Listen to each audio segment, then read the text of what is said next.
everyone, it's Jack from Cultaholic.com and it's time to talk about Saturday Night Dynamite. Quelle surprise, everybody. Quelle surprise. Yes, of course, this week's Dynamite, if you weren't aware, was moved from Wednesday night to the weekend because of those pesky NBA playoffs. But how good was Saturday Night Dynamite? There's only one way to find out, of course, and that is by assigning each individual segment the most delectable of individual grades. That's right, it's time for AEW Dynamite Graded.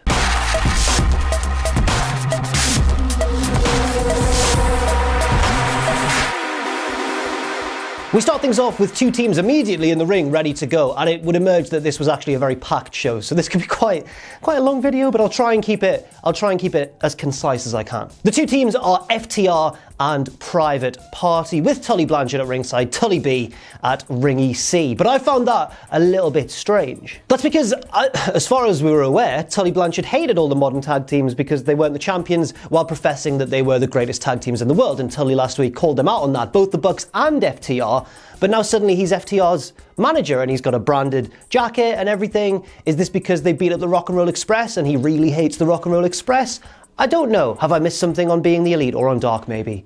Let me know in the comments, please. And this was a strange match. It was a bit slower than I expected in terms of pacing, and it was a little bit less smooth than I was expecting in terms of in-ring action. I've seen better Private Party matches for certain, and I've 100% seen better FTR matches than this one. And they go back and forth for a while until Cassidy tries to springboard onto Dax Harwood on the outside, but Tully Blanchard wisely pulls him out of the way and Cassidy crashes and burns on the floor. And because of that, Mark Quinn is isolated inside the ring. He's the legal man as well and falls victim to a massive shatter machine / Goodnight Express, and that's enough for the 3 count. This gets a B grade. I feel like I've been quite harsh there. It wasn't a bad match by any stretch of the imagination. It was still pretty decent, especially with 4 guys as talented as the members of Private Party and FTR. But I felt like maybe this would have been one of those cases where the match might have been better if they'd just gone a bit looser, let it all hang out, hit the big flips and the big moves, and then FTR used their tactics to, pull out the victory. But instead it seemed like both teams slowed their pace down,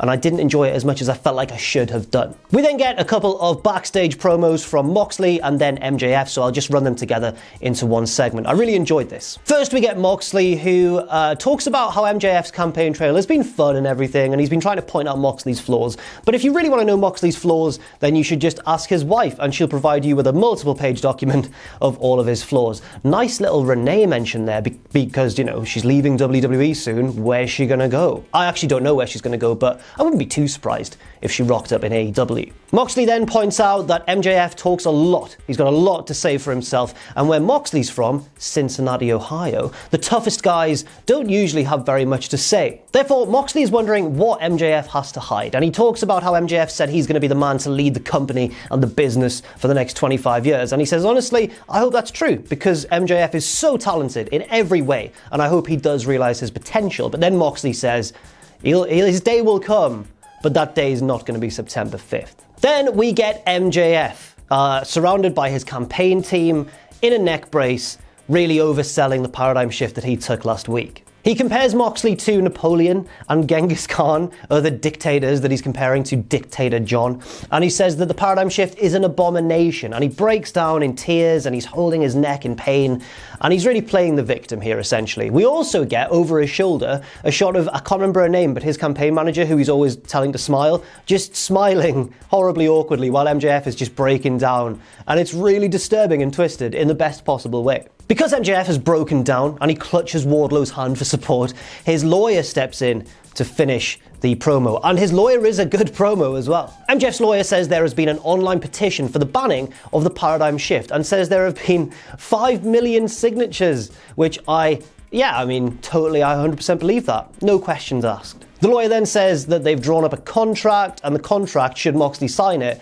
will mean that the paradigm shift is banned in their title match at All Out. And if he doesn't sign it, the lawyer says they're going to sue him, take everything he's got, and then MJF will take his title. This gets an A grade. Moxley's promo was great. He's often been on the frantic side of his character quite a lot since moving from WWE to AEW, which I think was a necessary move to get away from the weird comedic, weird stuff he was doing in WWE towards the end. However, I liked this more relaxed Moxley once again. He was kind of loose, he was joking around a little bit, and I think that there is a place for that, and this was the right sort of time and place for it, and I love me some relaxed Moxley, I do. And then on the MJF side of things, we had the total opposite. He was frantic, he was breaking down, but you know that inside, really, it's all a ruse to gain himself an advantage in that title match. And when MJF is doing a ruse, he really goes all out, no pun intended. So it was a great pair of promos. A is the grade. Next up, we get an 8-man tag team match between the babyface team of Dustin Rhodes, QT Marshall,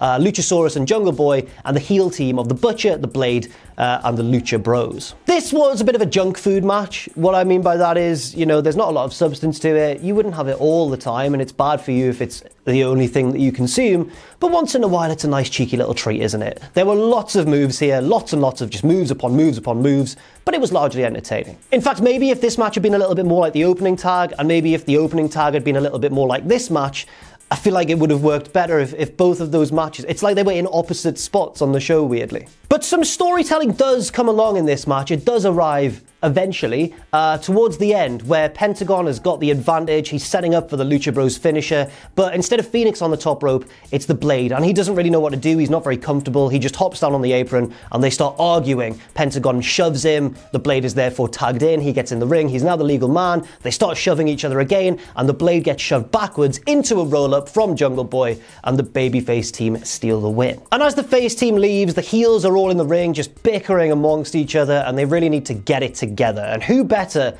to whip them all into shape than AEW's new acquisition, Eddie Kingston. Kingston hits the ring. He's got a t-shirt half on for some reason. I don't know what cool is. Maybe that's what's cool these days. And he basically shouts at all of them and gives them a pep talk and says, we've all traveled various roads together. We've all been on the indies together. And I know how talented you four guys are if you get on the same page. He's basically playing the role of, that guy at the start of The Warriors, what a movie that is. The guy who tries to unite all of the gangs in New York so they're one big powerful entity. That's what he's doing here. I can't remember the name of the character.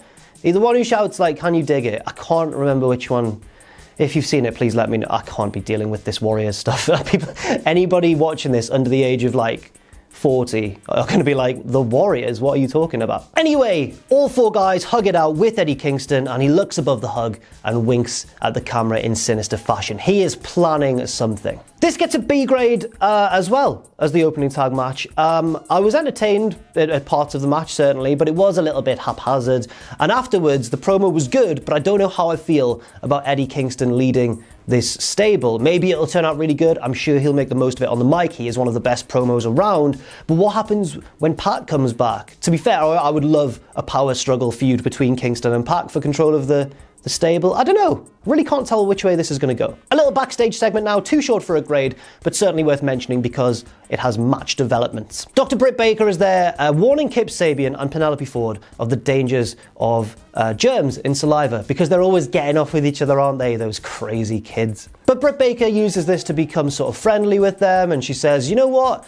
Maybe I'll give you free dental care for a year, and Reba will do your makeup for a year if you help me in this match against Big Swole, which is now apparently a handicap match. I assume it's going to be Penelope Ford and Britt Baker against Big Swole, with Kip Sabian probably interfering from the outside. Next up, we get Orange Cassidy, yes, hitting the ring alongside Chuck Taylor and Trent, the best friends. And Tony Schiavone is about to interview Orange Cassidy. He asks him the first question, and Orange Cassidy obviously takes a very long time to respond, too long in fact, because Judas hits the speakers, and here comes Chris Jericho. And I think Jericho's going to tear Orange Cassidy a new one because he's so furious that he lost that match against him. But Jericho's really humble and kind of very generous towards Orange Cassidy, and it's very confusing. He puts over Orange Cassidy huge. He says, I've only been pinned 3 times since the first ever edition of Dynamite, and one of those was last week when you pinned me, Orange Cassidy. I am a little bit embarrassed, but more than that, deeper down, I'm really proud of you. But Jericho does say, now that we've got 1 win each, we need a third match. We need a rubber match, a decider. And he says, I am the genius who invented the Money in the Bank ladder match, and because of that, I've invented another brilliant stipulation. Is it as good as Money in the Bank? Let's see what it is. So So we get a video package on the screen and the guy's all, it's the voice like, this summer, and he's like, Orange Cassidy, Chris Jericho, in a Mimosa Mayhem match, because mimosa is bubbly and orange juice mixed together. You see what they've done there. Brilliant. The only way to win, says the video package, is by pinfall, submission, or throwing your opponent into a vat of mimosa. How humiliating. So yeah, a bit of a weird stipulation there. I'm sure it'll be fun when we get the visual of somebody ending up in the vat. I'm guessing Jericho's going to win by pinfall or submission, but then end up in the juice anyway. I don't know. We'll see how it goes. Anyway, Orange Cassidy sticks his thumb up, accepts the match, and Jericho proposes a toast. And here comes all the members of the Inner Circle, and suddenly the nice guy act is gone from Jericho. Everybody surrounds the ring, Jericho gives the signal, and they all beat down the baby faces. They isolate Orange Cassidy, they throw his friends to the outside, and pour bottle after bottle of the bubbly, all on his face, and it looks like it's really burning. It looks really uncomfortable, actually. They are heels, so I'm glad they came across like real merciless, nasty pieces of work. This gets a B+ grade. It's a decent segment, but what's with the stipulation? I don't really see the appeal. Maybe you do. Maybe the Mimosa Mayhem match is what we've all been waiting for. Next up, 6-man tag team action as we get the Elite, the Young Bucks and Kenny Omega, taking on 3 members of the Dark Order, Alex Reynolds, John Silver, and Allin Angels, aka 5. The Elite dominate the early goings because, you know, they're better wrestlers, they're more experienced, and they're just more super cool dudes, guys. But the Dark Order ramp things up, and with the referee distracted and Kenny Omega on the outside, John Silver boots a chair into the side of his head, and then when Kenny's on the floor selling that, the chair gets laid on his body, and Allin Angels leaps off the apron with a double stomp right to the chair,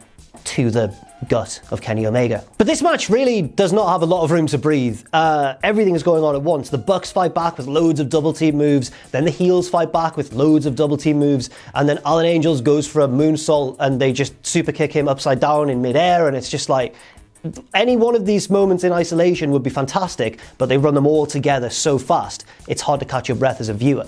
I mean, for example, the finish of the match, the Elite win with an Indie Taker into a One-Winged Angel, which is a lot. This match, if there's one way to sum it up, it's a lot. After the match, Omega goes a bit crazy and he grabs 5, he grabs Allin Angel, sounds like he's grabbed the boy band 5, he grabs all of 5, no, he grabs the man 5 and is about to powerbomb him onto an upside down chair with the legs sticking up. Oh my god, that would have been nasty, but Matt Jackson spots it, moves the chair out of the way, and it's just a normal powerbomb, and the Bucks are like scolding Kenny as they walk to the back. They're like, Kenny, what were you doing? Calm down, we've got the win, why are you so angry? I'm assuming he's angry because of the chair attack on the outside, but he might also be angry because he's worried about FTR and the future of his tag team title reign. This gets a B- grade, which might sound a little bit harsh, but, you know, it was... I'll explain it like this. This match was like if those criticisms of the Young Bucks that a lot of people have, that they're spot monkeys, they only do flips, there's no storytelling. This match is like if those faults in the Young Bucks were all true and happened all the time. I personally disagree with that. I think the Bucks are a lot better at creating stories in the ring than they are given credit for. However, if all of the Young Bucks matches were like this one, I would understand those criticisms a lot more. We then learn about a gauntlet match next week to determine the #1 contenders for the tag team gold. And it follows the rankings. So FTR are ranked first, they enter the gauntlet match last to give them a nice advantage there. And it's a well-deserved one, it makes sense. I enjoy that aspect of the stipulation. Then we head backstage where Alex Marvez, everyone's favourite, is interviewing FTR. They're looking forward to it, but they are immediately accosted by a drunk Hangman Page who is like, guys, what were you doing last week beating up the Rock and Roll Express? But FTR do a wonderful job here of calming Hangman down and getting in his head and saying, right, that last week was our business. You don't need to worry about that, Hangman. It's all taken care of. It's nothing to do with you. And then once he's calmed down, they start planting seeds of doubt in his head, saying, you know what? I feel like the Bucks could win this gauntlet match and become #1 contenders. They're fantastic. And if they beat you and Kenny Omega, doesn't that kind of undo all of the hard work you did, stepping out of their shadow, retaining the belts against them, proving that you are your own man? And now that could all be undone if they beat you. That's fantastic. This is too short a segment to give a grade to, but I really like the little development because now Hangman... Well, now we assume that Hangman is probably going to try and help FTR win the gauntlet match so that he doesn't have to face the Bucks again. I love it. I love everything about this storyline. It's been so slow burn, but it's been fantastic because of that. Next up, Darby Allin versus Will Hobbs, who I'm not too familiar with, but he is a big boy. Darby Allin jumps him at the start of the match. Before the bell, boo, Darby, you're meant to be a babyface, mate.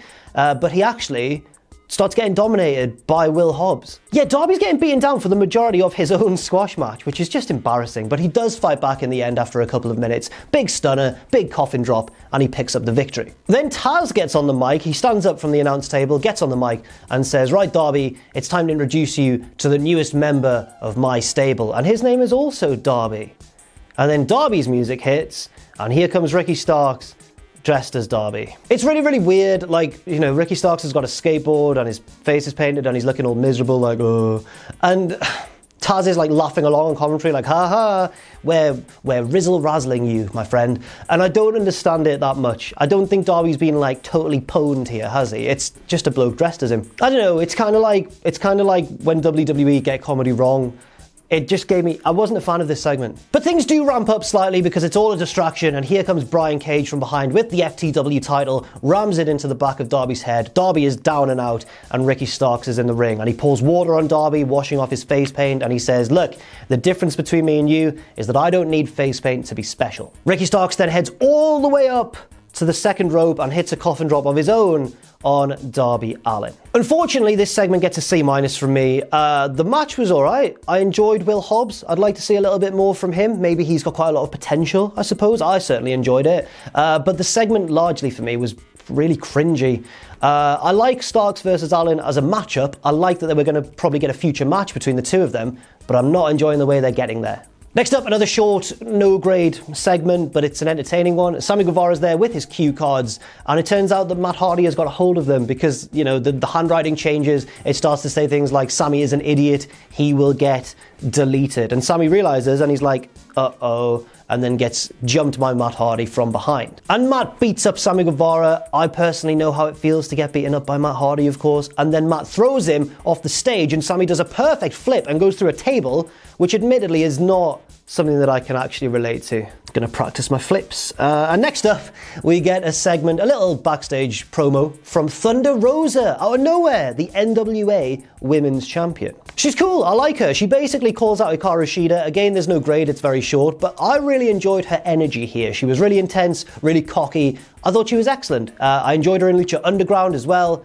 And yeah, I can't wait to see what she does. Next up, the penultimate match of the night, the final of the women's tag team tournament. Diamante and Ivelisse taking on Brandy, Rhodes and Allie, with QT Marshall and Dustin backing them up, of course. And we get kind of a big fight feel. The match doesn't go on for that long, but we get Vader Scott as a special commentator. We get the trophy at the top of the ramp and everything, but the match didn't quite click for me. It might be because of the weird heel-face dynamic. Like, Brandy and Allie are the faces, but they're acting like heels. They're double-teaming their opponents, they're dominating the match largely for big stretches, whereas Ivelisse and Diamante, the aggressive, ruthless heels, are like fighting back from underneath, trying to get the hot tag, running wild when they can, and it did all feel a little bit backwards to me. Maybe they're hoping that, you know, we as fans want the purists to win, that the wrestlers who've been doing it for longer than certainly Brandy, but I don't know.